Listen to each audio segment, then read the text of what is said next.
ஆண்டவராகிய இயேசு கிறிஸ்து நாமத்தினாலே உங்கள் யாவருக்கும் என்னுடைய அன்பின் வாழ்த்துக்கள். மீண்டுமாக தேவ செய்தியை உங்களோடு கூட பகிர்ந்து கொள்வதில் மிகுந்த சந்தோஷம். எங்களது தாத்தா கொடுத்ததான பூர்வீக வீட்டை என்னுடைய தகப்பனார் புதுப்பிக்க திட்டமிட்டார். அந்த காலத்தில் போடப்பட்டதான எஸ்டிமேட் 1500 ரூபாய். அந்த காலகட்டத்தில் ஒரு பவுன் நகையினுடைய விலை 100 ரூபாய், ஒரு சிமெண்ட் பேக் 1.25 ரூபாய். ஆகவே கட்டி முடித்த போது கணக்கு பார்த்தபோது செலவிடப்பட்டதான தொகை 2500 ரூபாய். என்னுடைய தாப்பனுடைய கையில் ரிட்டையர்மெண்ட் பணம் இருந்தபடியினால எந்த கடன் இல்லாதபடிக்கு அதை கட்டி முடித்தார். கடன் இல்லை. ஒரு பழமொழி உண்டு, வீட்டை கட்டிப்பார் திருமணத்தை நடத்திப்பார் என்று சொல்லி இன்று பலர் வீடு கட்ட ஆரம்பிக்கிறார்கள். எஸ்டிமேட்டை காட்டிலும் பன்மடங்கு ஆகிறது.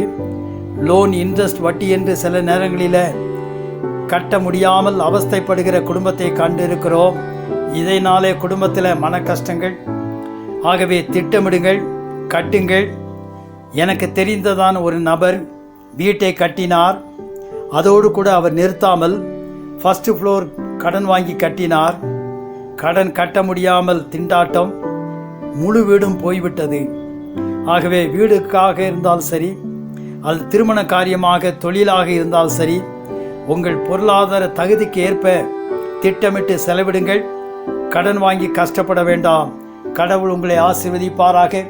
வேதத்தில் லூக்கா எழுதின சுவிசேஷம் 14ஆம் அதிகாரம் 28 வரைக்கும் சொல்லுகிறது, உங்களில் ஒருவன் கோபுரத்தை கட்ட மனதாயிருந்து அஸ்திபாரம் போட்ட முடித்த முன்பதாக அது திறன் இல்லாமல் போனால் பார்க்கிறவர்கள் எல்லாரும் இந்த மனிதன் கட்டத் தொடங்கி முடிக்க திராணி இல்லாமல் போனான் என்று சொல்லி தன்னை பரியாசம் பண்ணாதபடிக்கு அதை கட்டி தீர்க்கிறதுக்கு தனக்கு நிர்வாகம் உண்டோ இல்லையோ என்று முன்பு அவன் உட்கார்ந்து செல்லும் செலவை கணக்கு பாராமல் இருப்பானோ?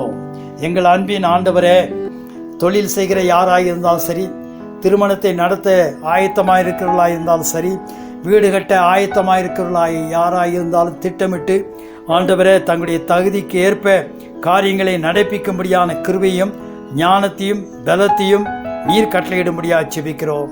இயேசின் மூலம் செபம் கேளுனால பிதாவே, ஆமேன்.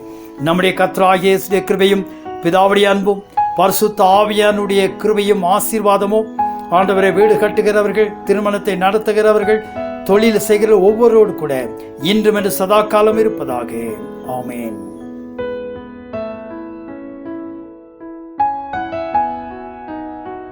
Like, subscribe and share to spread the God's love.